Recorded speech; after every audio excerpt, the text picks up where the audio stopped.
షమీర్పేట్ మాజీ తహసీల్దార్ సుచరితపై మరో కేసు నమోదు. ఇక శంషాబాద్ ఎయిర్పోర్ట్లో భారీగా బంగారం పట్టివేత. ఎల్పీజీ సరఫరాపై ఆంక్షలు ఎత్తేసిన కేంద్రం. కరీంనగర్ ఎక్సైజ్ సిఐ గుండేటి రాముపై ఏసీబీ కేసు. ఈసారి పంచముఖ సంకటహర రూపంలో ఖైరతాబాద్ గణేష్. ఇలాంటి ఇంట్రెస్టింగ్ వార్తలు 30 seconds లో చూసేద్దాం.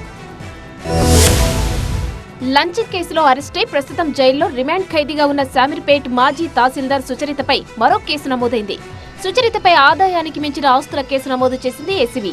5 కోట్ల రూపాయలకు పైగా ఆస్తులను గుర్తించారు అధికారులు. సిద్దిపేటలో 2 ఎకరాల 17 గుంటల వ్యవసాయ భూమి, హైదరాబాద్ లో 3 ఫ్లాట్లు, కీసరా ఖానాపూర్ లో 2 ఫ్లాట్లు ఉన్నట్టు దర్యాప్తులో తేలింది. ఇక తనిఖీల్లో 12 లక్షల రూపాయల నగదు, 2 కార్లు స్వాధీనం చేసుకున్నారు.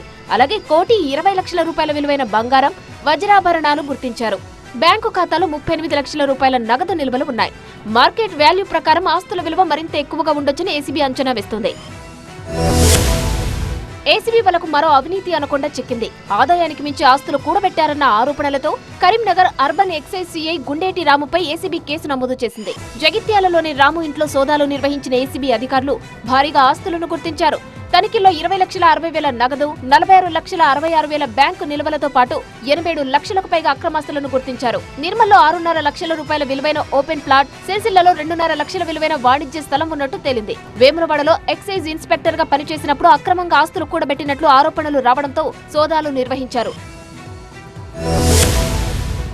శంషాబాద్ ఎయిర్పోర్టులో కస్టమ్స్ అధికారులు భారీగా బంగారాన్ని పట్టుకున్నారు. కౌలాలంపూర్ నుంచి వచ్చిన 2 ప్రయాణికుల కదలికలపై అనుమానం వచ్చిన అధికారులు వారిని క్షుణ్ణంగా తనిఖీ చేశారు. నిందితులు తమ ప్యాంట్లలో ప్రత్యేకంగా సీక్రెట్ అరలు కుట్టించుకుని బంగారాన్ని దాచి తరలిస్తుండగా రెడ్ హ్యాండెడ్ గా పట్టుకున్నారు. వారి నుంచి 3,36,00,000 విలువైన 2 కేజీల బంగారాన్ని స్వాధీనం చేసుకుని 2 అరెస్టు చేశారు. ఇటు కేరళలోని కాలికట్ ఎయిర్పోర్టులోనూ కస్టమ్స్ కళ్లుగప్పి బయటకు వచ్చిన ఓ స్మగ్లర్ ను పోలీసులు చాకచక్యంగా అదుపులోకి తీసుకున్నారు. దుబాయ్ నుంచి అక్రమంగా తరలిస్తున్న 1.16 కేజీల బంగారాన్ని సీజ్ చేశారు. ఛార్జింగ్ లైట్ లో గుట్టుచప్పుడు కాకుండా దాచిన 10 బంగారు బిస్కెట్లను స్వాధీనం చేసుకున్నారు. విశ్వసనీయ సమాచారంతో ఎయిర్పోర్టు వెలుపల నిందితుడిని అరెస్టు చేశారు. పారిశ్రామిక, వాణిజ్య ఎల్పీజీ వినియోగదారులకు గుడ్ న్యూస్ చెప్పింది కేంద్రం. పశ్చిమాసియా వార్ కారణంగా ఏర్పడిన ఇబ్బందులతో ఎల్పీజీ సరఫరాపై ఆంక్షల్ని ఎత్తివేసింది. దేశీయంగా ఎల్పీజీ ఉత్పత్తి మెరుగుపడడం, దిగుమతి చేసుకునే ఎల్పీజీ లభ్యత పెరగడంతో కేంద్ర ప్రభుత్వం ఈ కీలక నిర్ణయం తీసుకుంది.